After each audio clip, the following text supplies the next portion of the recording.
আসসালামু আলাইকুম চাচা। ওয়ালাইকুম সালাম। বেড়া কামের মধ্যে এসে বাগড়া দিতে চাচা একটু কথা কইতাম, একটু দাঁড়ান। কি কবা কও। চাচা এখন বাংলাদেশের পরিস্থিতি তেমন একটা ভালো না। হুম। তো এখন আপনি কোন সরকার আইলে ভালো হইতে? আওয়ামী লীগ, জামাত, এনসিপি বা বিএমপি, কোন সরকার আইলে ভালো হইতে? কোন সরকারের কথা কমু বাবা? তো এই লতিফ সরকার আইলে ভালো হয়। লতিফ সরকার আবার কি? লতিফ সরকার কে তুমি শুনো না, এই যে এই বেহালা টেহালা বাজায় গান গায়, একটা কালিকল জিটা পর্যন্ত লড়ি ওঠে। সে তো একজন বাউল, হে তো আর সরকার না। এখন আমার কথা হচ্ছে বাংলাদেশে সামনে যে নির্বাচন আসতে আছে, এই কোন সরকার? আওয়ামী লীগ, বিএমপি, জামাত বা এনসিপি?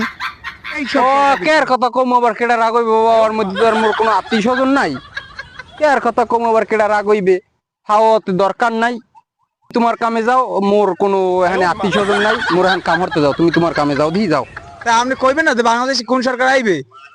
মুই আন্দাজে কে আর কথা কম, কেডা রাগ হইবে কও। তাই আমি গেলাম। যাও যাও।